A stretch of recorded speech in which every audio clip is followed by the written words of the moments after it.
Itu kalau sudah bunyi gitu ntar lagi jatuh itu, hati-hati.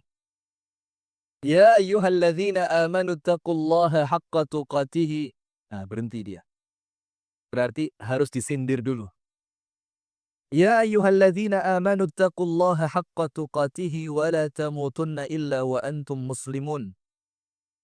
Allahumma anta rabbi la ilaha illa anta khalaqtani wa ana 'abduka wa ana 'ala 'ahdika wa wa'dika mastata'tu.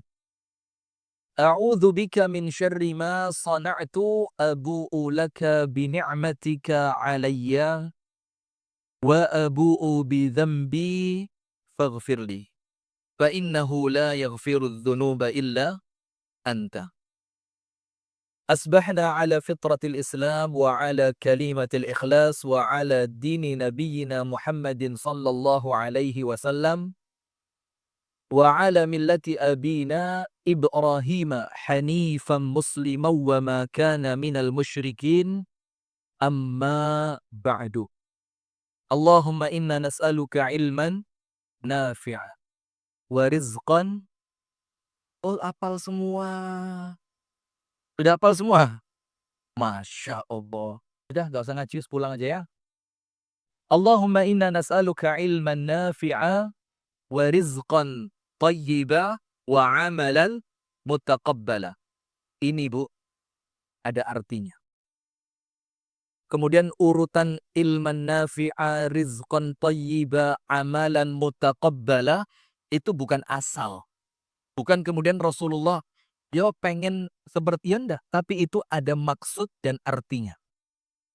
Yang pertama, orang itu prinsipnya punya ilmu dulu. Punya apa? Ilmu.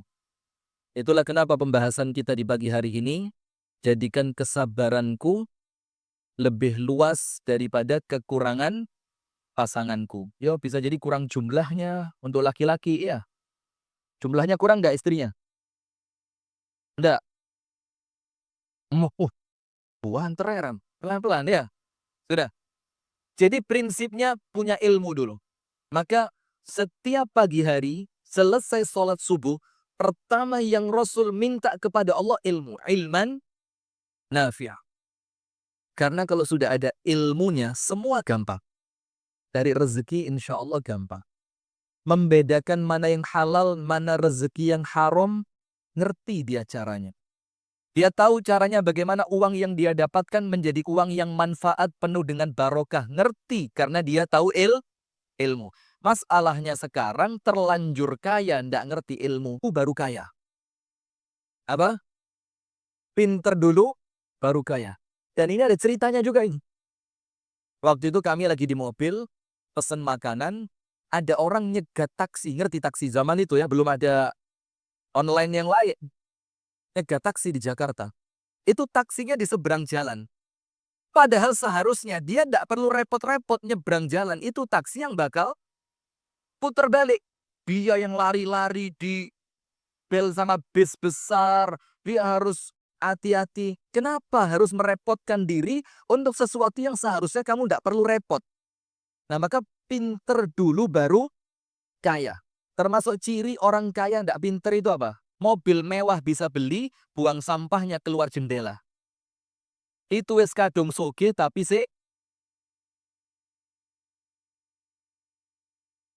mobil itu loh, beli no tempat sampah kecil. Bisa apa enggak? Bisa. Nah, cuma rasanya kalau enggak buang sampah keluar tuh kok enggak lego itu. Nah, maka yang pertama Rasul minta, Allahumma inni as'aluka ilman nafi'ah. Maka majelis taklim itu enggak boleh sepi. Ini berapa yang datang? Cuma 20 ini. 20 kali berapa ini? Nah, maka kalau sudah punya ilmu, nanti semuanya mudah. Orang kalau mobilnya rusak, ngerti ilmunya, bisa memperbaiki. Orang kalau rumah tangganya ada ujian, dia punya ilmunya, gampang jalan keluarnya. Orang kalau dihadapkan dengan masalah yang besar, dalam keadaan masalah itu dia faham tentang seluk-beluk ilmunya. Dia nganggap, masalah kecil lah. Sampai pernah dengar enggak cerita? Anda buka di Google nanti. Montir kapal laut terbesar. Betulin mesin kapal laut cuma dengan sekali ketok pakai palu kecil. Tik. Bayarannya 6 miliar. Jadi ada kapal laut besar, nggak bisa berlayar sudah berbulan-bulan, dan itu perusahaannya rugi besar karena itu kapal laut untuk angkut barang. Didatangkanlah montir yang ahli tadi, dia masuk ke ruang mesin, dia duduk sebentar, diamati, tidak pakai pegang apapun, dilihat, lihat, matanya tertuju pada satu part itu apa? Pada satu eh, bagian mesin kapal sih, sama dia ternyata ukurannya kurang pas sedikit, didodok, tik, terus bilang apa? Coba nyalain mesinnya, langsung nyala. Bayarannya berapa? 6 miliar. Saya mau tanya, mosok nodok tik 6 miliar, rek? 6.000 lu pantes. Iya. Kenapa sampai 6 miliar? Itu yang mahal bukan tiknya. Yang mahal apa? Ilmunya. Nah, maka dengan itu, ayo bismillah, budayakan berilmu sebelum beramal. Budayakan apa? Berilmu sebelum beramal. Nah, kalau ilmunya sudah, warizqan thayyibah. Nanti rezekinya bagus karena dia ngerti mana boleh, mana tidak boleh, mana halal, mana haram, mana syubhat, mana tidak syubhat, mana yang berkah, mana yang tidak berkah, mana yang mendatangkan maslahat, mana yang mendatangkan mudarat, dia ngerti. Akhirnya apa? Warizqan thayyiban. Itulah kenapa pertama saya mondok dulu. Sebagian keluarga dari abah saya itu ngomong apa? Lapo anakmu di pondok no, kate sarungan terus ah. Gak ngerti lau, gak ngerti opo-opo. Karuan duit itu kok no bedak di pasar, kulak no barang, kok ngendodolan, lek wis pinter rabek no. Ngerti bahasa Inggris? Ngerti bahasa Inggris dah? Tapi ngerti omongan saya kan? Buat apa repot-repot? Karena pondok itu dari zaman ke zaman memang mahal. Sehingga uang untuk saya mondok itu bukan uang yang kecil. Menurut beliau ini, tuh kok no bedak di pasar, beliin satu toko di pasar, isi dengan barang, ajari jualan, kalau lancar nikahin, selesai urusan. Dan subhanallah ternyata tidak benar. Ternyata orang itu kalau oleh Allah diridhoi, oleh Allah disayangi, oleh Allah dirahmati, semua urusannya sama Allah dimudahkan termasuk urusan apa? Urusan apa? Tulus. Maka saya ngomong sama teman-teman sekarang, bahwa kalau ada undangan pengajian yang penting waktunya pas, bismillah sudah. Yang penting apa? Tapi waktunya tangannya gini. Saya tak bilang, wah ngerusak kamu, saya bilang. Nah sudah. Maka hadirin, jangan khawatir rezeki kalau ilmu Anda benar. Kenapa? Karena otomatis kalau sudah ilman nafi'ah, nanti Allah berikan warizqan thayyibah. Dan yang paling penting apa? Kalau rezekinya thayyiban, amalnya sama Allah diterima. Wa amalan mutaqabbala. Maka salah satu yang menyebabkan amal kita tertolak, itu apa? Makanan ya haram. Di zaman Hajjaj, itu ada kisah disebutkan oleh para ulama. Hajjaj ini takut karena masyarakatnya setiap berdoa langsung ijabah. Berdoa ijabah. Berdoa sama Allah diijabah. Maka dia cari cara bagaimana caranya supaya doa-doa rakyat ini gak diterima sama Allah. Apa caranya? Disuruh ngumpulin telur. Tahu nggak telur? Telur ayam. Semua orang wajib mengumpulkan telur ayam di lapangan. Semua kumpulin telur. Setelah telurnya terkumpul semua, ini tadi makan apa? Kayak banyak kelapa-kelapanya di mulut saya. Bu, minumannya apa tadi? Minuman telang tadi.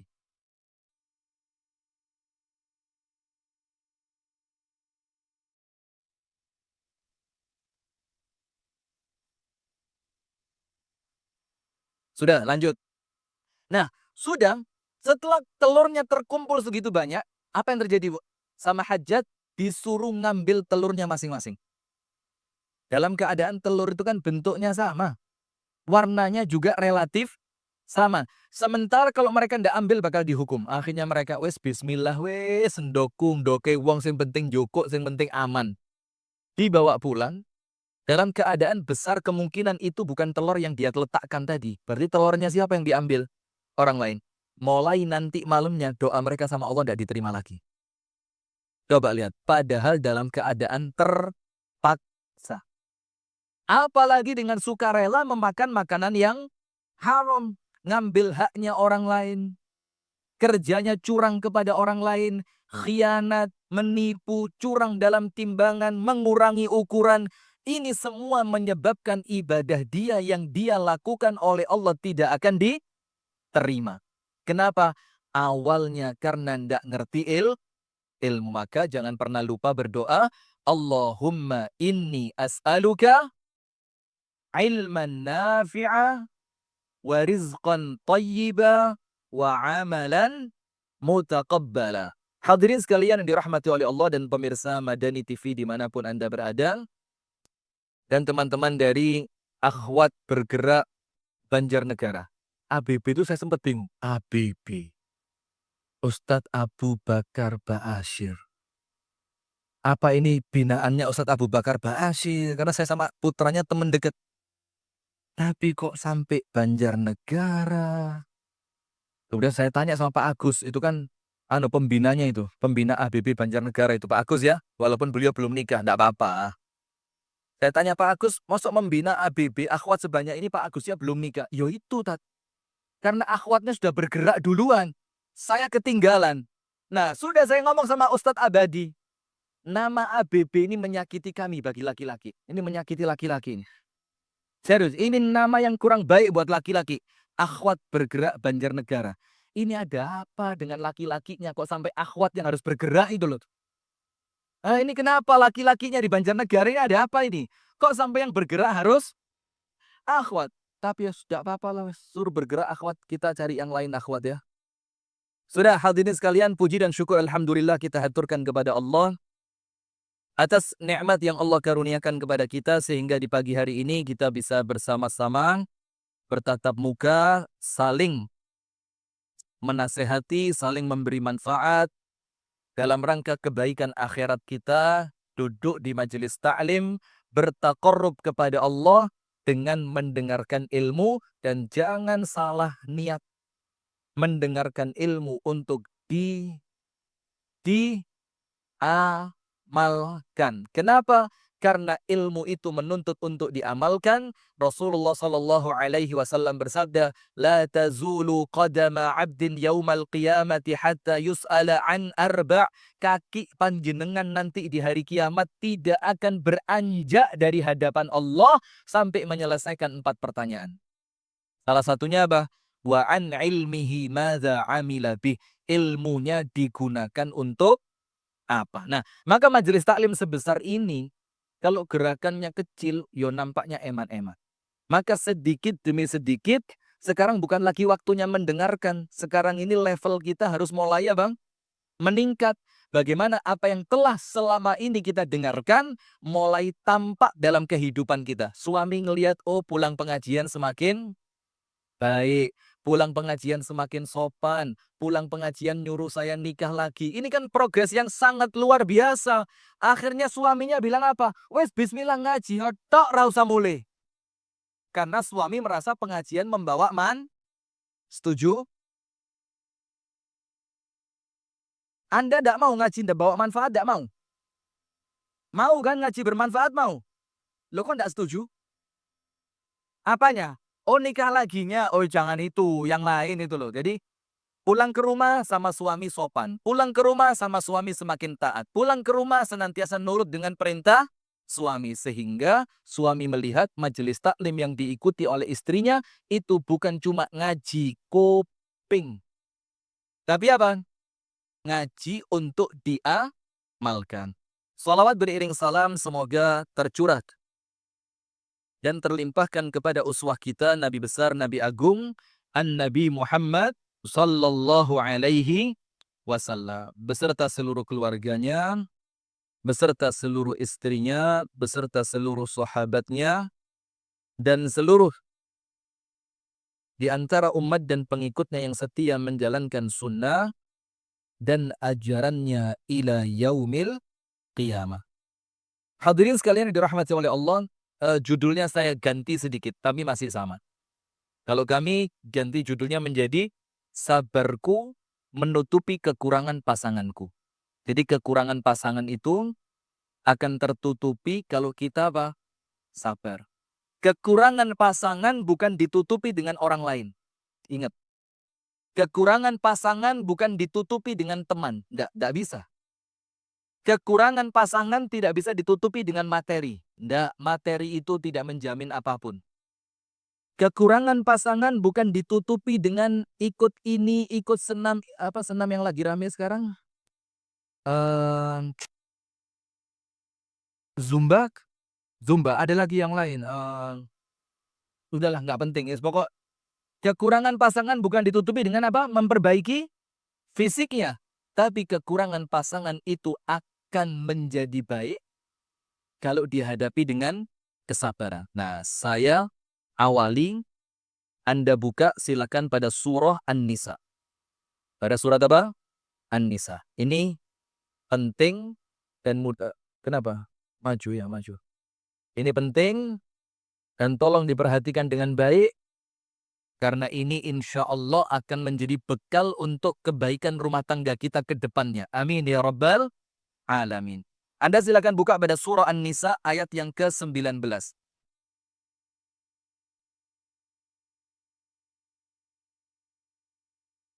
Pada bagian akhir surah An-Nisa ayat yang ke-19. Bagian yang terakhir. Ini untuk laki-laki dan untuk perempuan, untuk suami maupun untuk istri sama. Tapi ayat ini khitobnya laki-laki. Khitob itu apa?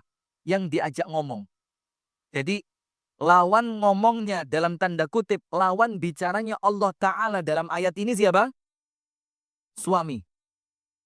Untuk Allah memberikan wasiat kepada para suami tentang istrinya. Nah sekarang perhatikan. Pada bagian terakhir surah An-Nisa ayat yang keberapa?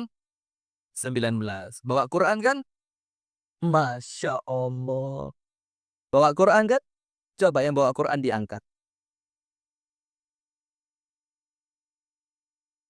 Masya Allah. Nah di HP satu. Angkat lagi, angkat lagi. Astagfirullahaladzim. Tidak apa-apa Bu, tidak apa-apa Bu ya.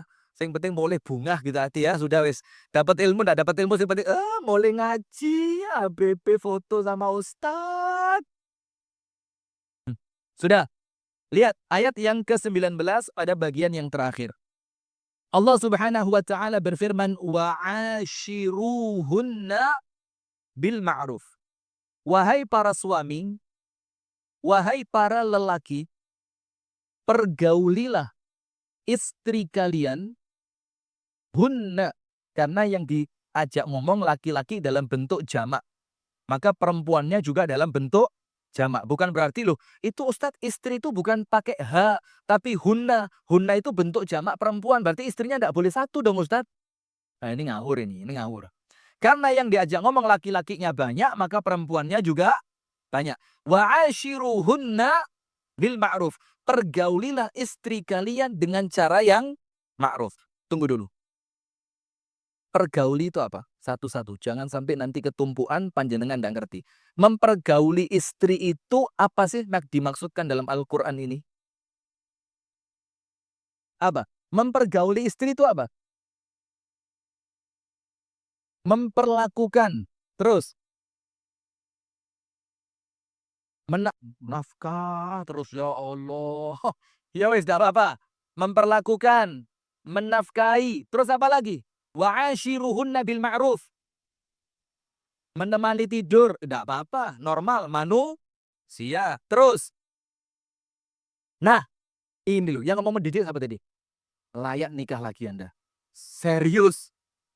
Nah, termasuk dalam makna pergaulilah istri, itu bukan cuma nemeni tidur, nemeni jalan-jalan, makan bersama, candlelight dinner. Ngerti candlelight dinner? Ada di Wonosobo candlelight dinner. Makan malam dengan cahaya lilin, terus makanannya pecel.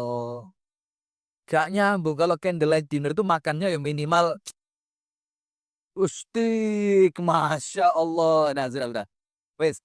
Nah, salah satu yang dimaksudkan wa'ashiruhunna bil ma'ruf, pergaulilah istri kalian dengan cara yang ma'ruf, salah satu di antara makna selain berbicara dengannya, menemani tidur, selain mencukupi kebutuhannya, selain kemudian jalan-jalan bersamanya, yang paling penting dari kata wa'ashiruhunna bil ma'ruf itu ketika engkau mendidiknya. Maka dalilnya kan jelas. Perempuan tercipta dari apa? Tahu semua kan? Perempuan itu tercipta dari tulang rusuk. bukan tulang punggung. Maka jangan jadikan dia tulang punggung keluarga, ndak bakal kuat. Karena fungsinya dia bukan tulang punggung, tapi tulang rusuk. Kenapa tulang rusuk? Karena tulang rusuk itu yang paling dekat ke jantung. Yang paling dekat ke hati. Sehingga apa? Kalau sama perempuan mainnya main hati. Saya kasih rumus, tulisan. Seriusin. Kenapa sih perempuan itu kalau marah kok lama? Sementara wong lanang 5 menit kadang-kadang wis lali. Kenapa? Karena perempuan mainnya hati. Jadi kalau perempuan itu marah itu keluar dari hati. Sementara wong lanang, alah, ngamuk besing iki pindah rono. Ngamuk sing iko pindah rono. Jadi kalau laki-laki itu ndak main hati blas, mainnya apa? Akal. Itu salah satu yang menjadikan pantas kalau laki-laki itu kepala rumah tangga. Karena kalau dia dibikin marah istri, redanya cepet. Tapi kalau istri dibikin marah suami, itu keilingan. Sampai 1 abad ke depan. Sampean mas, yo aku eling loh mas. Tahun 1828, itu pas tanggal 7 Agustus mas. Itu pas waktu itu harinya Kemis seingat saya mas. Itu jam 8:23 ke-17 mas. Sampai itu ngomong gak enak, sampai detiknya ilik. Nah itu perempuan. Kenapa? Perempuan mainnya hati. Nah sekarang hadirin sekalian, ketika Allah mengatakan wa ashiruhunna bil ma'ruf, salah satu poin terpentingnya apa? Pendidikan. Dan mendidik perempuan itu dengan cara yang ma'ruf. Itulah kenapa Rasulullah mengatakan tuh, khuliqatil mar'atu min dhila. Perempuan tercipta dari tulang rusuk yang apa? Bengkok. Dan dengerin, jangan tersinggung. Wa a'waj ma fi dhila'i a'lahu. Dan yang paling bengkok dari tulang rusuk itu bagian paling atasnya. Maksudnya apa? Maksudnya apanya? Akalnya. Itu yang paling bengkok dari perempuan. Maka Rasulullah bilang apa? Istausu bin nisa'i khairan. Maka kalau menasehati mereka, nasehati dengan cara yang baik, yang sopan, yang telaten, yang sabar. Nggak usah pakai dibentak-bentak, nggak usah pakai angkat suara, apalagi sampai angkat tangan. Karena perempuan nggak bisa digituin karena dia terbuat dari tulang rusuk yang bengkok. Fa in dhahabta tuqimuhu kasartahu. Kalau kamu luruskan dengan cara yang keras, nanti dia patah. Apa penafsiran patah menurut para ulama? Para ulama mengatakan kasartahu, mematahkan tulang yang bengkok itu tolaquha. Terjadinya apa? Perceraian. Maka orang-orang yang bercerai itu, kalau alasannya tidak syar'i, rata-rata pasti karena suami yang tidak telaten bimbing istri. Maka pasti terjadi apa? Patah. Patah artinya apa? Bengkok. Kalau kamu biarkan lam yazal a'wad, dia akan tetap bengkok. Maka Rasul bilang istausu bin nisa'i khaira. Maka kalau mengingatkan istri kalian, ingatkan dengan cara yang baik. Nah, sudah kita kembali ke ayatnya. Wa ashiruhunna bil ma'ruf. Pergaulilah istri kalian dengan cara yang ma'ruf. Sekarang ma'ruf itu apa? Ma'ruf baik. Iya betul, itu makna secara letterlek arti kata. Tapi secara agama Islam kata-kata ma'ruf al-khairu hasba al-uruf. Baik sesuai dengan keumuman masyarakat setempat. Itu namanya ma'ruf. Namanya apa? Ma'ruf. Jadi misalkan di Banjarnegara ini normal, nun sewu maaf ya. Normalnya belanjanya perempuan sebulan berapa dikasih suami? Mau bunuh suami, Mbak. Berapa, Mbak? 3 juta? Murah sekali. Loh, bisa dapat 4 di sini ya. Berapa? Normalnya rata-rata lah 5 juta cukup. Sekitar itu ya. Ada yang lebih, ada yang atau tidak ada yang lebih, banyak yang kurang. Nah, maka kata-kata ma'ruf di sini, lihat keumuman masyarakat setempat memberikan kepada istrinya itu berapa? Atau yang paling gampang lah, panjenengan ngerti orang kalau mau nikah sebelum adanya mahar itu kan ada seserahan. Kalau lamaran itu loh. Kalau orang Arab zaman dulu di Malang segala bilangnya peningset. Ada peningset ya? Nah, peningset itu Bu, enggak ada ukurannya. Ukurannya apa? Umumnya masyarakat ngasih berapa? Termasuk mahar. Di tempat kita mahar itu apa? Seperangkat alat sholat. Maksudnya apa? Bukan kemudian seperangkat alat sholat itu Anda akan ngajari istri Anda sholat. Anda akan bimbing dia sholat. Bukan. Itu hanya sesuai dengan keumuman masyarakat setempat. Cek gak aneh dilihat orang. Kenapa? Karena yang Anda lakukan sesuai dengan keumuman masyarakat. Itulah saya katakan setiap saya ngaji di pengajian akhwat dimanapun, mesti saya ingetin. Ini Wonosobo mumpung saya inget juga. Wonosobo. Banjarnegara mumpung saya ingat. Bu, kalau masuk ke musola-musola di kampung-kampung kecil, panjenengan kan gamisnya sudah bisa dipakai sholat.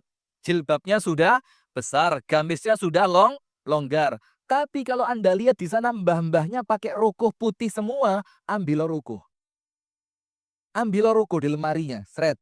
Atau kalau Anda keluar di tas itu minimal masukin apa? Mukena yang parasit kecil itu loh, yang gampang bisa dibungkus sampai kecil itu kan. Tujuannya apa? Supaya ndak jadi bahan omongan. Sholat gak gawe rukuh. Iki mesti sholatnya wahaboy iku lho. Iki mesti sing ngaji-ngaji anyaran bid'ah iku lho iki. Iki sing kiyaine sing mbek-mbek iku lho engko. Sing kok wedhus-wedhus iku lho ketoke iki. Nah, maka Bu, itulah larangan untuk menyelisihi masyarakat selama tidak bertentangan dengan syariat. Nah, itulah kenapa Imam Malik bin Anas itu pernah masuk suatu musola. Di musola itu semua yang di dalamnya tidak ada yang pakai kopiah. Sementara Imam Malik menggunakan apa? Pakai kopiah. Apa yang Imam Malik lakukan? Kopiahnya dilepas, diletakkan di kantong bajunya. Di lengan zin, dimasukin zin. Ketika muridnya tanya, kenapa Imam? Padahal engkau mengatakan tidak pantas seorang ulama itu membuka kepalanya. Karena membuka kepala itu salah satu di antara adabnya, menutup kepala, salah satu adabnya para ulama. Apa Imam Malik katakan? La uridu an ukhalifan nas. Saya tidak mau menyelisihi keumuman manusia. Nanti jadi bahan pandangan, jadi bahan omongan. Nah, makanya kata-kata ma'ruf dalam Al-Quran itu, Bu, jangan menyelisihi keumuman masyarakat di dalam perkara yang tidak melanggar syariat. Nah, sudah. Wa'ashiruhunna bil ma'ruf. Berarti pergauli istri kalian dengan cara yang ma'ruf. Sudah. Sekarang ayat berikutnya, lihat. Fa'in. Fa'in itu istilahnya itu misalkan ada gitu. Kalaupun ada. Fa'in karihtumuhunna. Apabila kemudian kalian membenci istri kalian. Lihat. Membenci. Berarti ayat Quran pun mengatakan loh, Bu. Tidak menutup kemungkinan ada seorang suami yang tetap bertahan di dalam rumah tangganya dengan istrinya dalam keadaan dia tidak suka sama istrinya. Ada apa enggak? Ada apa enggak? Ada apa enggak? Contoh salah seorang sahabat Nabi. Rasulullah tanya, atazawwajta? Kamu sudah nikah? Sudah ya Rasul. Bikran am thayyiba? Gadis atau? Bukan lagu, ini hadis. Bikran am thayyiba? Yang kamu nikahi gadis atau janda? Dia bilang, thayyiban ya Rasulullah, janda. Rasul tanya, hala bikran tula'ibuha wa tula'ibuka? Kenapa kamu nggak nikah sama perawan saja, gadis? Supaya kamu bisa main dengan air liurnya, dia main dengan air liur kamu. Artinya maksudnya sih, segelan pabrik gitu loh. Masih aman gitu loh ya. Masih belum ada yang mempermainkan dia. Masih kamu yang pertama bermain dengannya. Dibilang sama laki-laki itu apa? Ya Rasulullah, aku punya adik-adik banyak yang masih kecil. Dalam keadaan ibuku sudah meninggal. Berarti laki-laki itu menikahi perempuan tadi bukan karena cinta, Bu. Cinta itu gombal banget. Nemen mukio. Saya tidak cinta sama kamu. Loh, lah terus tidak cinta moro-moro cerai apa? Kan ya tidak asik. Mau urusan apa cinta ini? Justru cinta itu ujian dalam rumah tangga, Bu. Ketika Anda awal nikah cinta banget. Ketika cintanya hilang, sama Allah diuji. Tetap tidak bisa hormat sama pasanganmu. Tetap tidak bisa hormat sama suamimu. Tetap tidak bisa sayang sama istrimu. Tetap tidak kamu bisa menjalankan hak dan kewajiban-kewajibanmu. Itu justru ujian. Kalau menyayangi karena cinta, normal. Tidak usah dikongkon loh, kadung cinta. Tapi kalau menjalankan kewajiban dalam keadaan Anda tidak cinta, itu baru begini. Itu baru begini. Contoh, ibu-ibu tahu? Istrinya Nabi Muhammad SAW yang tak kasih hadiah kalau bisa. Nah, 1 lembar tisu. Istrinya Nabi Muhammad yang pertama kali dinikahi selepas wafatnya Ibunda Khadijah. Siapa?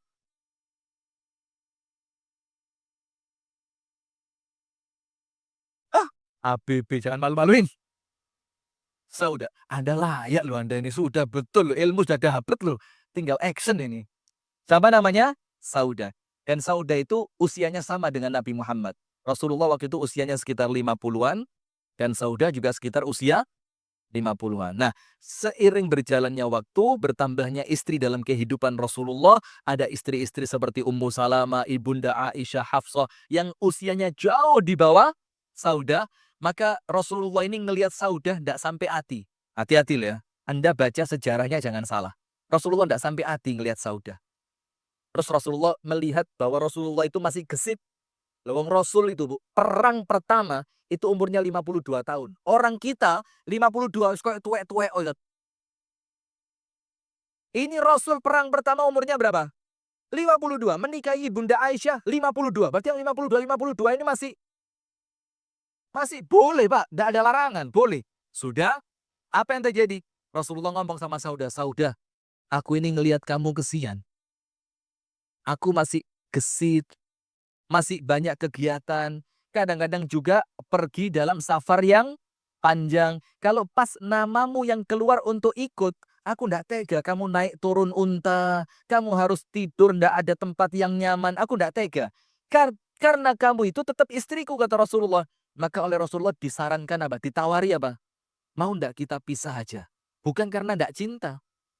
Bukan karena Rasulullah benci, tapi karena perasaan apa? Iba. Ndak tega ngeliat, karena Sauda sudah cukup berusia. Maka Sauda mengatakan apa? Ya Rasulullah, saya paham posisi saya. Maka apapun yang menjadi hak saya hadiahkan untuk Aisyah. Cerdas Sauda. Karena Rasul tahu yang paling dicintai siapa? Aisyah. Kalau malamnya Sauda diberikan Aisyah, kalau keluar mau nemenin Nabi Muhammad di Kopiok, keluar namanya Sauda, berarti yang berangkat Aisyah. Pasti Rasulullah semakin senang. Kata Sauda, ya Rasulullah, biarkan aku jadi istrimu. Kafa bi syarafan an akuna zaujan lin nabi. Cukup kemuliaan untukku kalau aku nanti di hari kiamat. Sekian juz. Masya Allah, Mbak, aktif di kegiatan dakwah. Terus Mbaknya ngomong, maaf ukhti, aku tahu agamanya baik, tapi mataku tidak dapat mencintainya. Pret. Tidak ada gitu-gituan. Sudah nikah dulu, baru nanti cinta itu Allah munculkan setelah pernikahan. Apa ayatnya? Innalladzina amanu wa amilus salihati sayaj'alu lahumur rahmanu wudda. Orang yang iman, orang yang amal soleh, Allah yang memberikan cinta ke dalam hatinya. Cinta kepada siapa? Ya kepada pasangan yang sah. Maka untuk mempertahankan rumah tangga tidak ada cara terbaik kecuali iman dan amal soleh. Kecuali apa? Wes, kita balik. Fa'in karihtumuhunna, kalau kamu benci sama pasanganmu. Kalau ada laki-laki yang benci kepada siapa? Istrinya. Sekarang lihat panduannya Rasulullah. La yafruku mu'minun mu'minatan. Tidak pantas, kata Nabi Muhammad. Kalau ada laki-laki yang beriman, itu benci sama istrinya yang beriman juga. Tidak pantas. Karena orang beriman tidak pantas dibenci. Terus Rasulullah mengatakan apa? In kariha minha khuluqan, kalau ada satu perangai istri yang menjadikan dia tidak suka, radhiya minha khuluqan akhar, dia masih bisa ngelihat dari istrinya tadi akhlak-akhlak yang lain yang menyenangkan untuknya. Jadi jangan fokus pada kekurangannya, Anda gali kelebihan yang dimiliki oleh pasangan. Nah, itu salah satu tipsnya Nabi Muhammad. Misalkan punya istri badannya gemuk, ya biasa, maafi muskilah, apa masalahnya?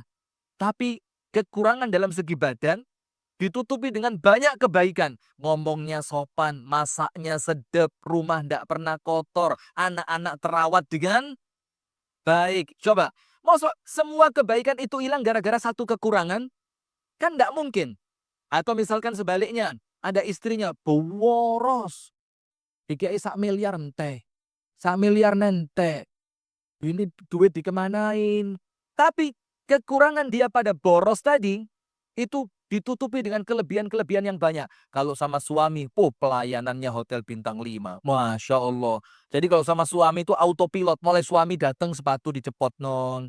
Dasi digantung non nang pian, tarik. Bunuh diri suaminya ya. Nah, ngelayani suami dengan penuh ketulusan, dengan penuh kebaikan. Orang tuanya suami sama dia baik, orang tuanya suami dimuliakan. Maka satu kekurangannya tertutupi dengan banyak kebaikan. Nah, maka Allah Ta'ala berfirman, fa in karihtumuhunna, kalau kalian benci sama istri kalian. Apa Allah katakan? Fa'asa, maka boleh jadi. Asa itu artinya apa? Sesuatu yang ada peluang terwujud. Berarti kalau Allah mengatakan fa'asa, maka itu artinya apa? Ada peluang kalian akan dapatkan ini. Apa itu? Fa'asa an takrahu syai'a wa yaj'alallahu fihi khairan katsira. Maka boleh jadi ketika engkau membenci sesuatu, dari apa yang kalian benci itu Allah ganti dengan kebaikan yang sangat banyak. Nah, sekarang tulis. Abdullah ibnu Abbas menafsirkan ayat ini. Abdullah bin Abbas menafsirkan apa? Ayat ini. Arti dari kata Allah akan ganti dengan kebaikan yang banyak. Kalau apa? Kalau kemudian engkau benci dengan pasangan kalian tapi kalian sabar. Allah akan menjadikan kebencian itu bisa jadi mendatangkan kebaikan yang besar. Kata Abdullah bin Abbas, kebaikan yang besar itu apa? Auladan salihina barrina biabaihim. Diganti dengan anak yang soleh, yang nyenengno dan berbakti kepada orang tua. Maka bukan kemudian ketika panjenengan sabar itu sia-sia. Tidak ada. Oh, Pak Ustadz sabar terus. Sampai ada di kolom komentar Instagram itu. Iki yo rada remuk. Mau tanya tapi males paling nanti jawabannya disuruh sabar. Lha ngono gak usah ditulis lah wes ah. Kok gak gelem takon kok yo ditulis. Ada lagi gini. Sudah tahu Ustadz Rifki siapa? Unfollow Izin Ustadz unfollow loh. Unfollow kok kata izin itu loh. Dulu follow ndak pakai izin. Ini greget nang jero hati rada Anda. Tapi manusiawi ya biasa. Nah, maka dengan itu hadirin, ketika Anda oleh Allah diperintahkan sabar, ingat loh ya, sabar itu tidak ada yang sia-sia. Sabar itu tidak ada yang sia-sia. Kalau sabarnya menghadapi pasangan, ingat, bayarannya gede. Bayarannya apa? Besar. Nanti tak kasih cerita. Kisah nyata. Laki-laki, istrinya, aduh, tapi yang rusak bukan akhlak, bukan agamanya. Istri ngelihat suaminya, aduh, nggak kuat Ustadz. Makan hati kambing, tidak apa-apa. Misalkan itu. Tapi yang rusak bukan agamanya, bukan akhlaknya. Cuma sekedar apa? Ya rada kopros lho Ustaz, mosok adus lho saulan ping pindho Ustaz, ya Allah. Atau si istri juga gitu. Istri saya itu Ustaz, Masya Allah memang cantik Ustaz. Tapi kalau tidur Ustaz, intonasi ngoroknya itu yang bikin saya tidak kuat loh.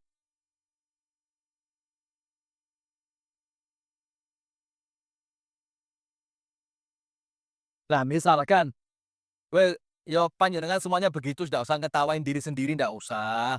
Santai ya, misalkan, kalaupun memang seperti itu, tapi yang rusak ingat, kasih garis bawah. Yang rusak bukan agama dan akhlaknya. Karena agama dan akhlak itu prinsip. Kalau yang rusak agamanya, tidak ada masalah Anda pisah. Tidak ada masalah. Tidak akan kecewa orang yang berpisah karena keburukan agama. Allah akan ganti dengan yang lebih baik. Tapi yo ada prosesnya, tidak moro-moro. Gak sholat ya. Yes, pegatan mas yo. Assalamualaikum loh. Tidak bisa semua ada prosesnya. Nah, maka ketika yang rusak bukan agamanya, ketika yang rusak bukan akhlaknya, maka kalau panjenengan kekeh, ya Allah, aku sabar. Sampai doanya apa? Rabbana afrigh alaina sabra. Ya Allah, kuatkan kesabaranku. Kuatin sabarku ya Allah. Dan Anda betul-betul sabar. Ketika istri tadi ngorok, Anda harus pakai aja headset gitu. Kasih murotal Al-Quran, ya kan? Nanti bangun-bangun istri tanya, mas suaraku ganggu ya? Enggak kok, merdu kayak tilawah Quran. Gituin. Juga laki-laki ketika istrinya rotok-rotok mambu gimana gitu. Terus duduk sambil nonton berita gitu kan. Duduk istrinya masih bau-bau. Sangit lumayan. Kalau sangit sih sono sedep-sedep Bu. Ini baunya itu mix antara kecut campur nemen. Terus ketika duduk itu si suami ngempet. Terus si suami caranya bagaimana biar istri tidak tersinggung? Ambil minyak kayu putih. Loh, kenapa mas? Flu ah? Iya dek, moro-moro awak rotok gak penak. Minimal istri tidak Nah, kesabaran yang seperti itu, kalau Anda pertahankan, Allah akan gantikan apa? Akan datang waktunya, dalam tafsirnya Abdullah ibnu Abbas, akan datang waktunya, nanti Anda akan bersyukur kepada Allah, karena kesabaran Anda itu diganti dengan anak yang nyeneng no hati. Tiba-tiba anaknya datang, Bu, mau umroh ndak? Sabar, pelan-pelan. Anda kayak tersiksa aja. Misalkan, Bu, pengen umroh ndak? Oh yo, sopo senak sing gak gelem umroh, diberangkatin umroh. Pulang umroh dikasih kejutan ibunya, Bu, sudah tak daftarno haji, Bu. Insya Allah berangkat tahun depan. Duh seneng. Itu buah dari kesabaran kalau kita sabar atas kekurangan pasangan kita. Jadi tidak ada konsep dalam Islam sabar. Sabar kemudian sia-sia, marah, moro-moro cerai. Itu bukan Islam namanya. Nah sekarang hadirin sekalian, kita masuk ke materinya. Berarti awalannya jadi surat An-Nisa ayat berapa? Ayat yang ke-19. Nah sekarang lihat. Sabarku menutupi kekurangan pasanganku. Cerita yang pertama. Ada seorang ulama diceritakan oleh Al-Imam Ibnul Qayyim, diceritakan oleh Syekhul Islam Ibnu Taimiyah. Ini Ibnu Taimiyah cerita begini. Ada seorang guru punya murid banyak sekali. Gurunya itu sabarnya nggak karuan. Top sabarnya, baik sama istrinya. Istrinya teriak, dia datang ke rumah ditenangkan. Istrinya keluar rumah, bikin dia malu, diajak pulang, dinasehati. Pokok istrinya ini senantiasa apa? Pola itu apa? Bikin masalah. Ada terus masalahnya. Tapi dia bilang apa? Ya Allah, aku jadikan keburukannya ladangku untuk meraih ridhomu. Coba lihat. Ada enggak suami seperti itu sekarang? Suami Anda, berarti Anda jelek berarti. Ada suami seperti itu sekarang, jadi ngelihat kekurangan istri itu sebagai ladang apa? Ladang pahalanya dia. Maka kita ini kalau bertetangga juga sama, Bu. Ono tonggong greget no nemen.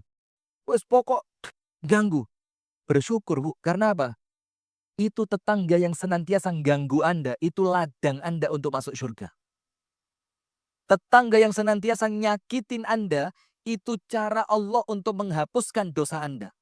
Tetangga yang senantiasa zalim kepada Anda, itu cara Allah untuk Anda muhasabah. Diganggu lo gak enak, maka dengan itu ojo sampai ganggu. Itu semua ada hikmahnya. Nah maka ulama ini bicara sama Allah Ta'ala, doa, ya Allah, jadikan keburukannya ladangku untuk meraih ridho darimu. Sudah. Sabar, sabar, sabar, sampai yang tidak sabar muridnya. Yang nggak sabar siapa? Muridnya. Muridnya bilang apa? Ya muallimi wa ya ustadi. Ustadz mohon maaf, waktu habis. Jazakumullah khair. Oh, sound system. Astagfirullah.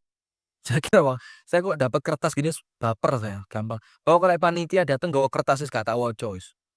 Biasa tulisannya apa? Ustadz maaf, ada satu ibu-ibu yang berkenan jadi istri Ustadz. Oh enggak mau. Enggak, ini serius, serius, serius. Ustadz mohon disampaikan untuk penggalangan donasi sound system gedung ABB. Ya insya Allah. Karena ini sound systemnya masih pinjem. Hei. Kok ada hei-nya ini apa ini? Karena sound system masih pinjem. Hei. Ini nyentak saya atau apa ini? Hei ini. Sip. Nanti insya Allah bisa diatur. Nah sudah. Ini Masya Allah ya. Dan saya tadi malam dari Wanayasa, dari Batur. Itu dinginnya Masya Allah. Kayak di surga Firdaus. Oh kayak rohai. Kayak tahu. Oh dulu pernah mampir ke Batur itu. Terus tadi malam mampir lagi yuk. Dingin. Sampai Wonosobo. Masya Allah. Saya pulang nanti istri saya kaget. Seperti keluar sauna saya. Sudah Bu. Sampai muridnya bilang apa? Ya muallimi. Wahai guruku. Mithluka. Orang seperti kamu. Lahu haqqun an takuna lahu zawjatan salihatan jamilatan kulla syai'. Laki-laki sebaik kamu. Itu pantasnya dapat istri yang solihah. Pantasnya dapat istri yang cantik.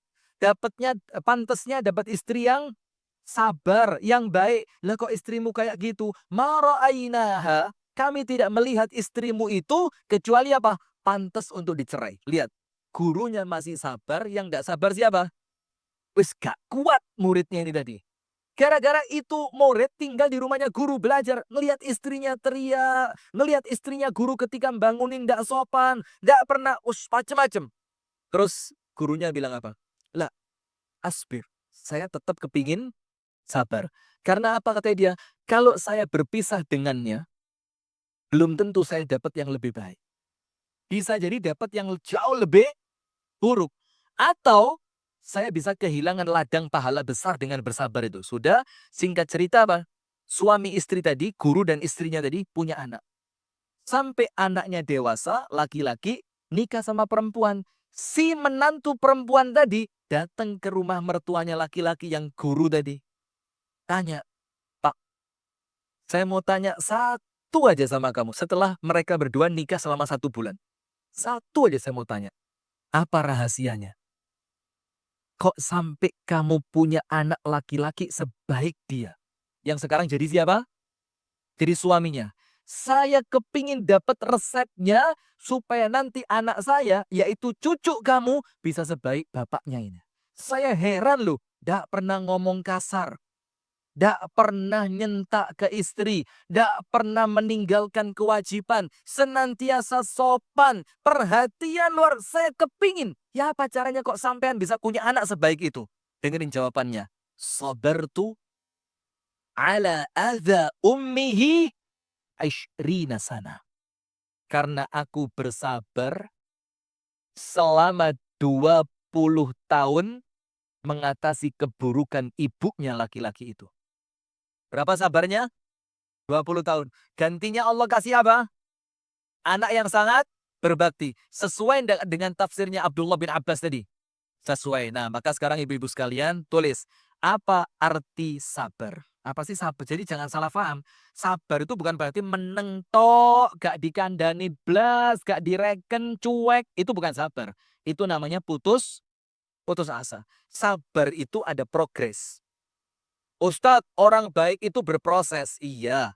Tapi proses itu juga perlu progres. Banyak orang tertipu. Oh, Ustadz, kalau ceramah jangan menuntut terlalu tinggi. Kami ini orang-orang yang baru ngaji. Loh iya, terus mau sampai kapan berproses terus tidak berprogres? Ngerti proses, ngerti progres. Maaf loh ya, bahasa saya rodok tinggi loh ya, Masya Allah. Nah, proses itu kan proses. Progres itu apa? Peningkatan. Maka jangan tertipu dengan kata proses tapi tidak ada progres, tidak ada peningkatannya. Nah, maka sekarang ini, apa sabar itu? Dikatakan oleh para ulama, rahimahumullahu ta'ala rahmatan wasi'atan. Para ulama mengatakan, as-sabru habsun nafs. Sabar itu,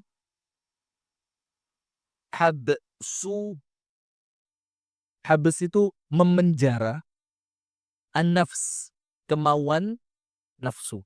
Itu namanya sabar. Jadi sabar itu menahan diri dari keinginan nafsu. Namanya apa? Sabar. Saya mau tanya. Begini Bu, perhatikan dengan baik. Orang puasa itu, kalau saya ngomong, itu bukan orang yang terkungkung, tidak boleh makan, tidak boleh minum. Tapi orang yang puasa itu untuk saya adalah orang yang merdeka. Padahal dia tidak boleh makan, padahal tidak boleh minum. Kalau dia sudah punya pasangan, tidak boleh berhubungan suami, istri. Pertanyaannya, kenapa orang yang tidak boleh makan, tidak boleh minum, dia tidak boleh hubungan suami istri, ngomongnya diatur, kenapa dibilang justru orang merdeka? Jawab. Dari mana arahnya Ustazah? Lulus dalam ujian? Siapa yang uji? Tidak makan. Ya mirip-mirip, kurang dikit. Bisa menahan nafsu? Menahan. Kurang tepat dikit ya, tapi sudah mirip-mirip. Coba, kenapa justru orang yang puasa itu dibilang merdeka? Begini Bu. Ketika dirinya kepingin makan, maka nafsunya dia mendorong untuk apa? Ambil makanan. Ketika dirinya merasa haus, maka nafsunya dia akan mendorong dia untuk ambil minuman. Ketika dia melihat istrinya, melihat suaminya, dan dia dalam keadaan butuh kepada pasangan, maka nafsunya pasti mendorong untuk apa? Melakukannya. Tapi ketika dia mampu menolak semua keinginan nafsu, artinya dia tidak disetir oleh nafsunya, dia tidak dikendalikan oleh nafsunya, berarti merdeka apa enggak? Merdeka. Nah, maka justru orang sabar itu orang merdeka. Kenapa?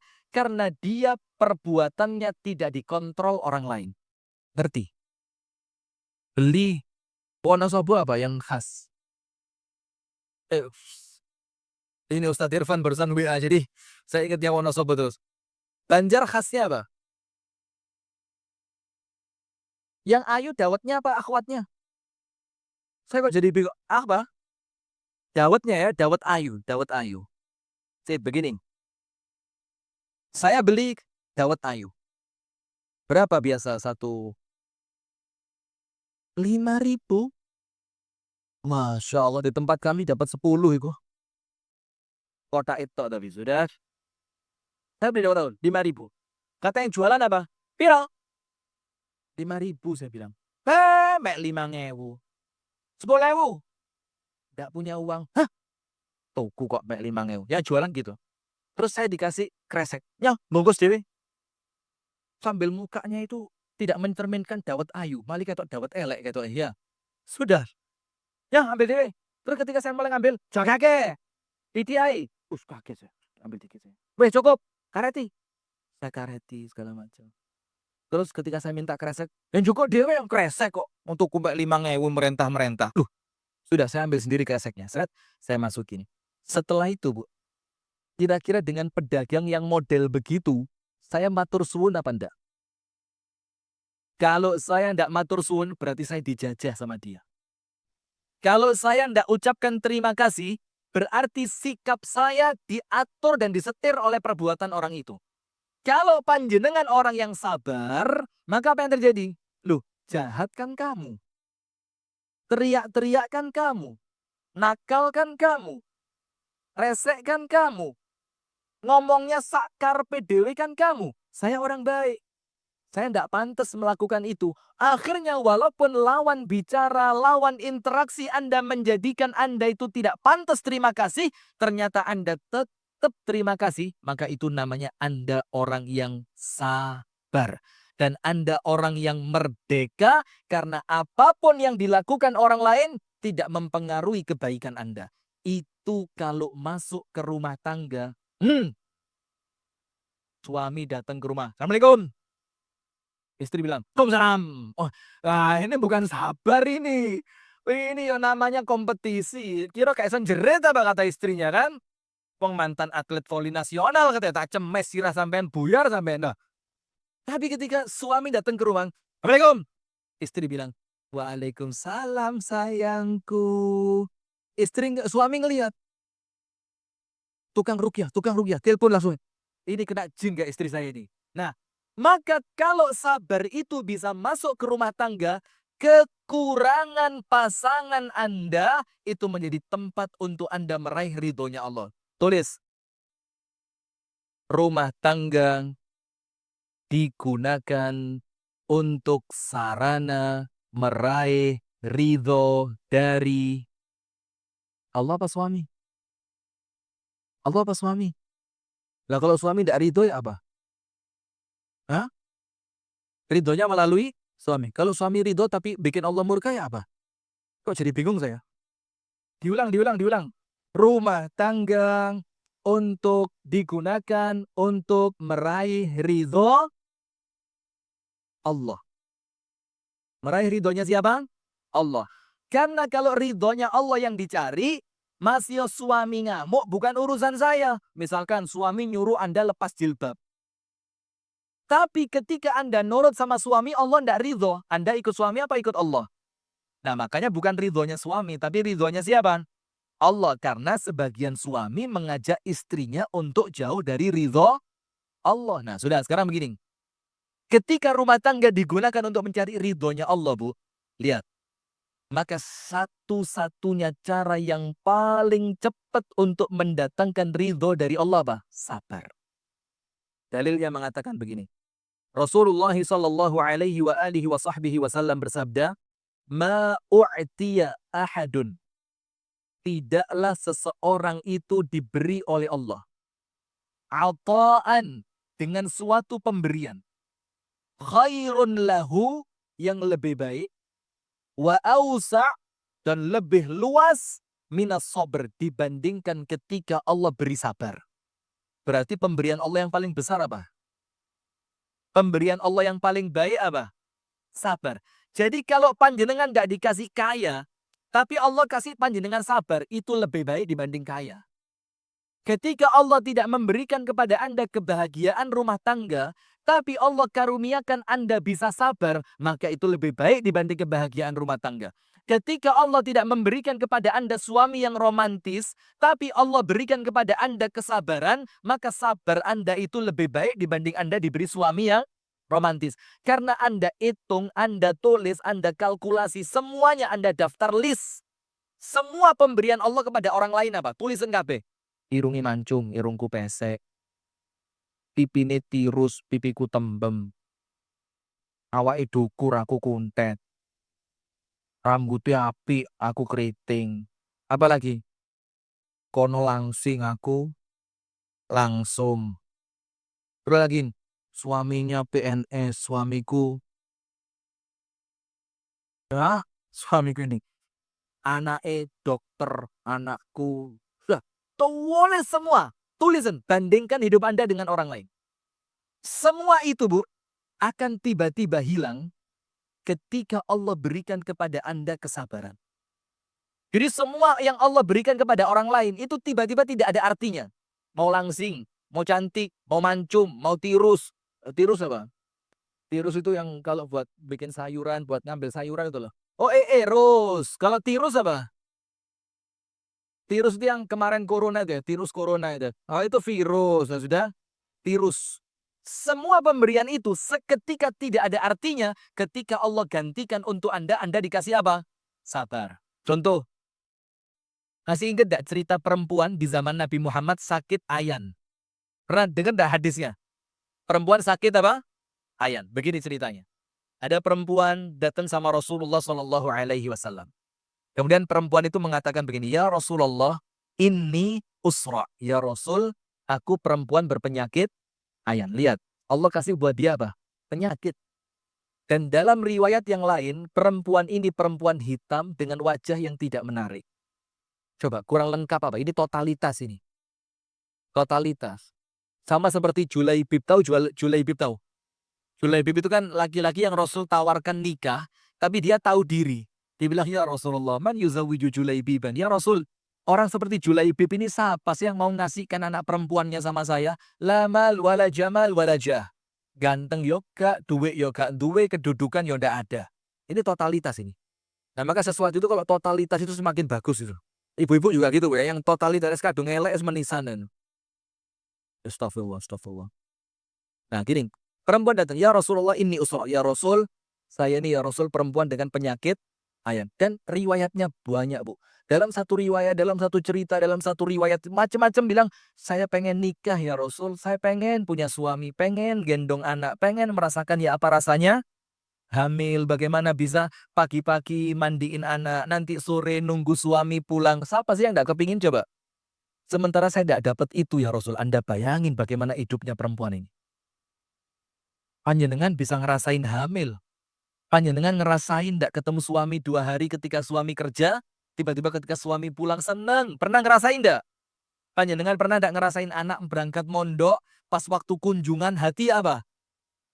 Oh, bungamu menewayai kunjungan pondok, nyambangi anakku, masa? Pernah? Perempuan ini tidak dapat.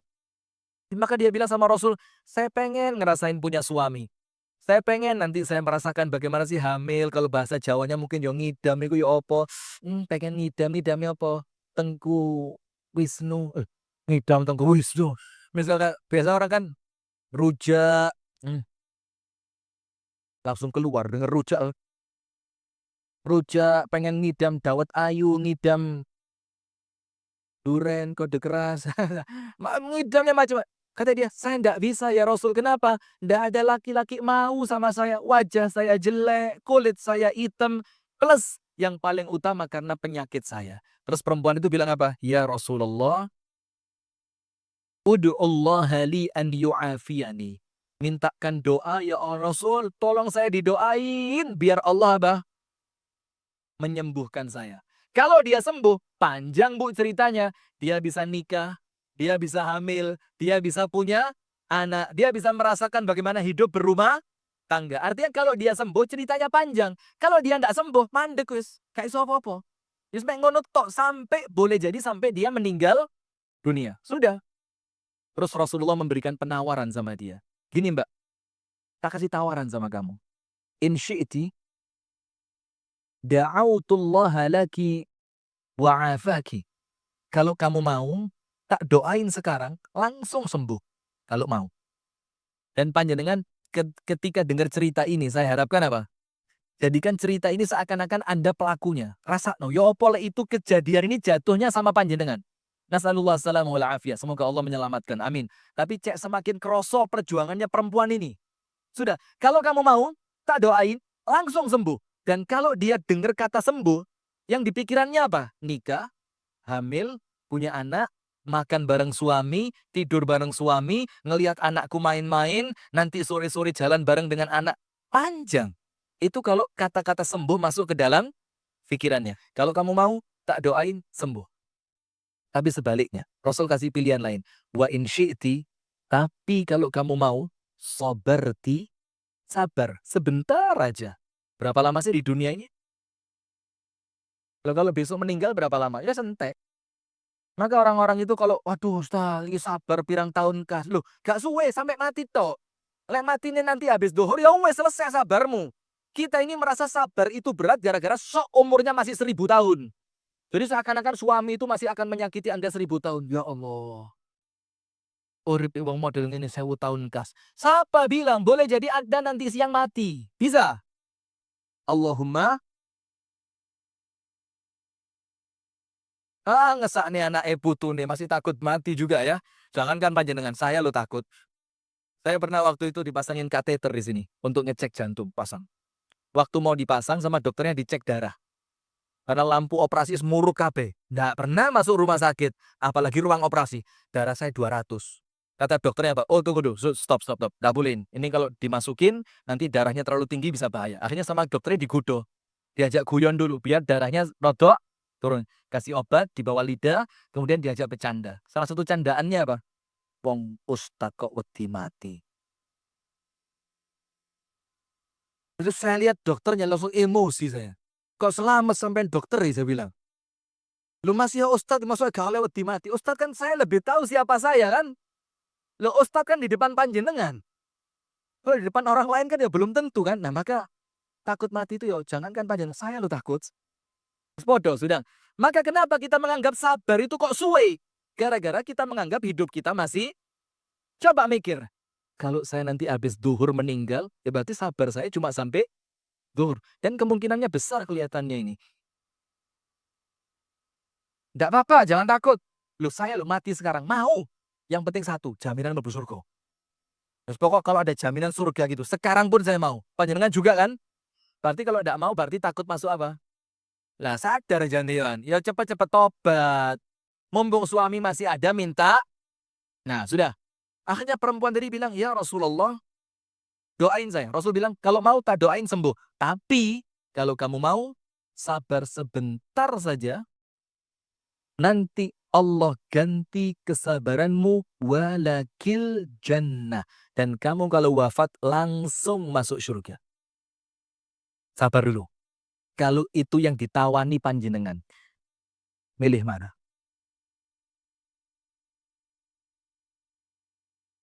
Jujur, kalau itu yang ditawarkan, bukan perempuan tadi, tapi Anda. Sakitnya ayan loh Bu. Kumatnya bisa sewaktu-waktu. Bisa di pasar, bisa di jalan, bisa di masjid, bisa pas pengajian. Dan sakit ayan itu maaf, semoga Allah memaafkan dan mengobati dan menyembuhkan semuanya. Kalau kambuh, dalam tanda kutip sedikit nampak memalukan. Iya apa enggak? Karena kan kadang-kadang sampai keluar busa, sampai tidak sadar, dia sampai loncat-loncat. Kadang-kadang pakaian juga sampai terlepas, tersingkap. Malu apa Anda? Nah, sekarang pilihannya dua. Mau sabar dengan penyakit seperti itu, dan tidak nikah-nikah, artinya tidak bisa merasakan kenikmatan rumah tangga di dunia, tidak bisa merasakan punya suami, tidak bisa merasakan hamil, tidak bisa. Tapi kalau sabar masuk surga, pilih mana? Saya tanya seperti ini ke ibu-ibu yang lain, bilangnya apa? Waras dhisik Ustadz, sembuh dulu. Nanti setelah sembuh, saya cari pintu surga yang lain. Nah ini realistis. Ini apa? Tapi Rasulullah tidak. Bukan tidak realistis. Rasulullah menawarkan yang terbaik. Artinya kekurangan itu bisa jadi hilang kalau orangnya sabar. Maka Rasul bersabda, tidak ada pemberian dari Allah yang lebih baik dan lebih luas dibandingkan sabar. Nah, sekarang penutup. Ayo foto yang kena meng. Mau habis sudah. Sing pas posisi ini. Nanti pas tangan saya gini, pas crack gitu. Tapi candid, jangan pura-pura. Jangan pas saya ngelihat. Nah sudah hadirin sekalian, perempuan tadi pilih apa? Ya Rasulullah asbir. Ya Rasul, saya milih apa? Sabar. Maka sahabat Nabi ketika perempuan itu lewat ngomong apa? Pengen tahu enggak? Perempuan penghuni surga yang masih jalan di dunia. Terus sahabat bilang apa? Ini loh orang yang lewatin loh. Sahabat yang lain ngelihat, kok bisa dia? Baru diceritain dulu perempuan ini datang sama Nabi Muhammad, minta didoakan sembuh. Sama Nabi Muhammad ditawari sabar tapi masuk surga. Dia milih sabar. Tapi satu yang dia minta apa? Ya Rasulullah, udu'ullaha li alla atakasyaf. Ya Rasul, satu saya minta. Ya wis, saya tak sabar. Ndak sembuh ndak apa-apa. Yang penting balasannya surga. Tapi doain, kalau ayan saya kambuh, supaya aurat saya tidak terbuka. Dan sama Rasul didoakan, akhirnya selama perempuan itu hidup, setiap ayannya kambuh, tidak pernah auratnya kebuka. Lihat Bu, tidak sadar, tidak rela auratnya kebuka. Panjenengan sadar buka-buka aurat. Senam di depan kantor kecamatan, hari Jumat di depan kantor puskesmas, nanti hari apa lagi? Hari Minggu di mana lagi? Alun-alun. Sekarang hari apa ini? Hari Senin di gedung dakwah, apa namanya ini? ABB. Hari apa? Di sini hari apa, Ustazah? Hari apa? Senin. Senam juga. Loh kenapa enggak ada eman-eman loh? Menyenangkan suami. Nah, maka ibu-ibu sekalian yang rahmati oleh Allah Subhanahu wa taala, sekarang penutup tulis 3 tips agar bisa sabar menghadapi kekurangan pasangan. Berapa tips? 3. Kalau panjenengan sabar, kekurangan pasangan tidak jadi masalah. Nomor 1. Nomor 1. Sudah? Sudah ya sudah.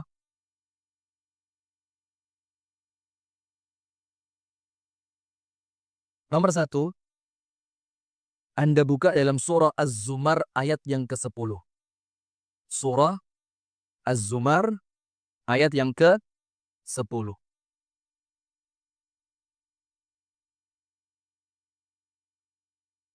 9, 10. Apanya 9?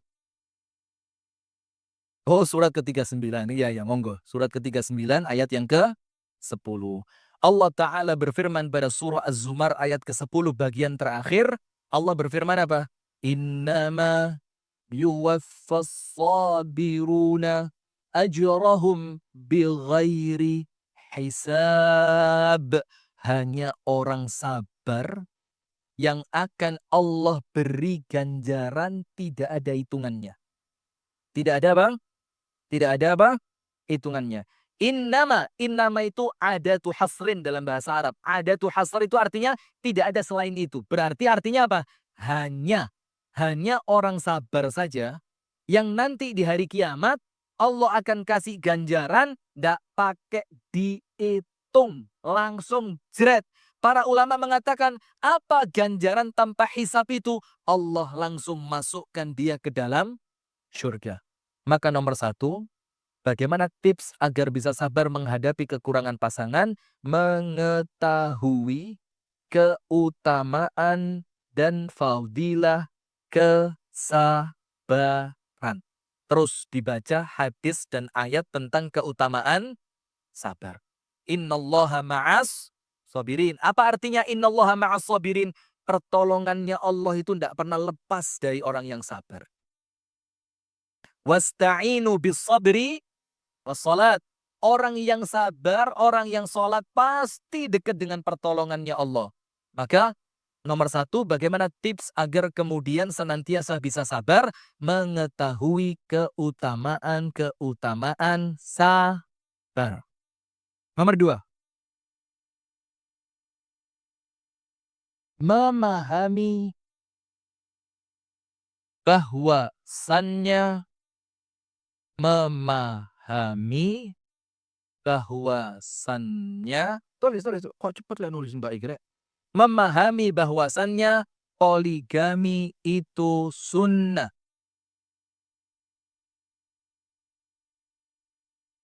Apa? Kenapa? Loh, poligami sunnah salah? Betul kan? Tulis. Yang lain, Anda mau yang apa? Nomor dua, memahami. Terus kan dulu ditulis. Tidak apa-apa, jangan dicoret. Itu ilmu. Kapan lagi dapat ilmu model begini kan? Masya Allah. Sampai istri saya itu sekarang tidak mau lihat ceramah saya. Belenak katanya. Aduh bang katanya. Ilmu ya ilmu bang. Tapi ojo ngarai rono terus. Isin aku bang. Tak bilang kawan sing isin aku lega. Sudah. Memahami bahwasannya setiap pasangan pasti memiliki kekurangan. Tulis memahami bahwasannya poligami. Bahwasannya setiap pasangan pasti memiliki kekurangan. Angkat tangan yang tidak punya aib. Angkat tangan, angkat tangan. Aduh, mosok sih. Banjarnegara loh, angkat tangan. Yang turunnya gak ngorok. Itu dulu. Sing turunnya gak ngorok. 1, 2. Allah. Istri saya itu mesti kalau saya bangun tidur. Kamu kalau ngorok kenceng, Pak. Saya bilang, enggak, saya gak denger kok. Saya bilang. Oh, saya udah denger. Ini fitnah ini saya bilang. Loh kalau saya ngorok kan seharusnya saya yang paling tahu kan. Lawang yang ngorok saya. Kenapa orang lain yang ribut? Saya bilang, enggak, saya gak denger kok. Wes, dah ngorok sudah ada. Gak ngiler. Biasanya lek gak ngorok ngiler. Wes, terus gak tahu mambu. Wangi terus. Nggak ada, Bu. Setiap pasangan pasti punya. Nah, kalau Anda memahami itu, Anda tidak akan menuntut kesempurnaan. Kenapa sih orang nggak bisa sabar? Karena nggak sesuai dengan X. Ngerti, sombong. Karena tidak sesuai dengan apa? Bayangno suami itu pokoknya untuk bojo ustad itu kayak malaikat. Sing gak tahu ngam. Coba cek di kolom-kolom komentar. Kalau keluar video saya di Instagram tentang bagaimana memahami istri, mesti bahagianya jadi istri ustad. Sama istri saya di screenshot, dikirim ke saya. Itu dia. Belum tahu dia. Kayak. Tak bilang, jangan buka kartu, saya bilang. Nah, makanya hadirin, jangan memiliki ekspektasi itu angan-angan terhadap orang lain yang terlalu, nanti Anda bakal kecewa. Loh, tiba nomek ngene to. Sudah. Jadi yang kedua, ingat. Setiap pasangan pasti punya kekurangan. Surat Al-Furqan ayat 20. Tadi Az-Zumar berapa? 10. Innama yuwaffas sabiruna ajrohum bighairi hisab. Sekarang yang kedua, setiap pasangan pasti punya kekurangan. Surat Al-Furqan ayat 20. Apa Allah Ta'ala berfirman? وَجَعَلْنَا بَعْضَكُمْ لِبَعْضٍ فِتْنَةً أَتَصْبِرُونَ. Kami jadikan sebagian kalian untuk sebagian yang lain sebagai ujian. Apa maksudnya Allah? Bisa ndak kalian sabar? Berarti pasangan Anda sebagai apa? Ujian. Kalau diuji, hasil akhirnya apa? Allah cuma mau lihat sabar apa enggak. Berarti ketika punya pasangan yang seperti itu dan Anda bisa sabar, Anda lulus. Anda lulus. Kan masalah itu kan bukan ujiannya kan. Masalah itu apa? Lulus atau yang terakhir yang ketiga. Wis terakhir. Mana kertasnya ini? Yang terakhir, yang ketiga, bagaimana supaya bisa sabar? Tulis. ketidaksabaranmu, mu berarti siapa? Nah, saya. Enggak, Anda. Ketidaksabaranmu, mu berarti siapa? Kenapa saya? Anda. Kan Anda yang nulis. Ketidaksabaranmu tidak merubah apapun. Tulis. Ketidaksabaranmu tidak merubah apapun. Koma, belum titik, koma, bahkan kesabaran itulah yang merubah keadaan. Bahkan kesabaran itulah yang bisa merubah keadaan. Dan kalau mau cerita wakil, cuma waktunya sudah terlalu panjang. Ada laki-laki tidak pernah taat sama Allah. Punya istri solihah. Istrinya sabar betul. Sampai dia punya anak, anaknya dimasukkan pesantren. Setelah anaknya masuk pesantren, diingetin istrinya, Mas, yo malu, masuk anak sudah masuk pesantren, sampean kok masih tidak sholat. Tetap. Sampai terakhir apa? Ketika anaknya liburan, anaknya ngomong sama bapaknya, Bi, ayo Bi anterin ke masjid. Teman-temanku lo Bi, kalau maghriban itu sholat ke masjid bareng abahnya. Masuk aku tidak dianterin. Sambil bapaknya nangis, dianterin ke masjid. Karena kesabaran ibunya, lihat. Coba kalau dari awal ibunya minta cerai, tidak akan muncul anak seperti itu. Iya Banda? Justru sabar itu yang bisa merubah apa?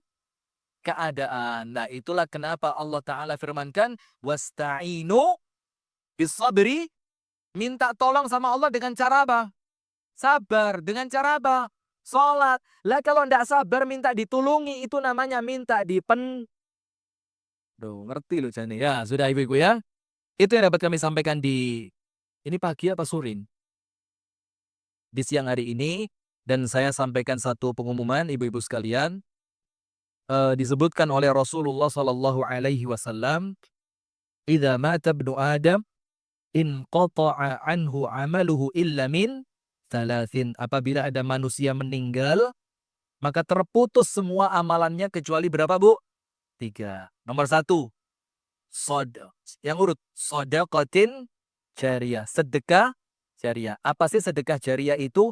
Sedekah untuk kemaslahatan umum yang bertahan sampai panjang. Namanya sedekah jariah. Maka dibilang jariah itu karena apa? Dia manfaatnya tidak berhenti. Nomor 2, au ilmin yuntafa'u bihi, ilmu yang bermanfaat. Dan ilmu yang manfaat itu, Bu, bukan cuma ngajari ngaji. Ada temen tidak punya pekerjaan, Anda ajari bikin kue. Akhirnya manfaat, bisa dapat hasil. Itu ilmu yang Nomor 3, anak soleh yang mendoakan orang tua. Nah ini sekarang gedung Akhwat Bergerak Banjarnegara, ini perlu sound system, Bu. Nah ini tiga-tiganya dapat. Sedekah jariah, dapat. Ilmu manfaat dapat karena soundnya dipakai untuk menyebarkan ilmu. Kalau ibunya baik akan menghasilkan anak soleh yang telu-telune oleh. Maka dengan itu kami mengajak, tidak usah banyak-banyak. Ya semampunya lah, Anda punya 2.000, masukin 2.000. Anda punya 10.000, masukin 10.000. Yang insya Allah uang yang terkumpul akan digunakan untuk membeli sound system pada gedung Akhwat Bergerak Banjarnegara. Semoga bermanfaat. Dan semoga Allah berikan kepada kita keistiqomahan. Mudah-mudahan Allah senantiasa melindungi kita dunia sampai akhirat. Mudah-mudahan Allah menjauhkan kita dari semua fitnah dan keburukan. Allah jadikan rumah tangga kita rumah tangga yang sakinah, mawaddah, warahmah. Anak-anak kita anak-anak yang solihin dan solihat. Allah jadikan setiap doa-doa kita oleh Allah diterima. Dan terakhir sebagai penutup, mohon didengarkan. Saya mohon maaf Bu ya, kalau ada omongan-omongan yang kurang sopan, ada guyon yang nampaknya kurang pantas, ada sikap yang kurang menyenangkan, mohon dimaafkan. Kenapa Bu? Karena kalau kita ketemu begini, harapan kita berbagi pahala dan berbagi manfaat. Dan kalau nanti pisah, jangan sampai ada sangkut paut dosa. Sehingga saya mohon maaf begini, tujuannya apa? Kalau nanti kita ternyata Allah takdirkan tidak ketemu lagi, di akhirat tidak ada tuntut menuntut ya. Karena urusan ajal itu di tangan siapa? Allah. Boleh jadi panjenengan yang meninggal duluan, dan tidak menutup kemungkinan saya yang duluan takziah ke rumah panjenengan. Jadi namanya ajal itu diserahkan kepada siapa? Allah wis monggo panjenengan mau dulu saya juga ikhlas, saya terakhir juga ndak apa-apa. Ya, maka kalau ada salah-salah mohon dimaafkan. Kita tutup dengan doa kafaratul majelis. Subhanakallahumma wa bihamdika asyhadu an la ilaha illa anta astaghfiruka wa atubu ilaik. Assalamualaikum warahmatullahi wabarakatuh.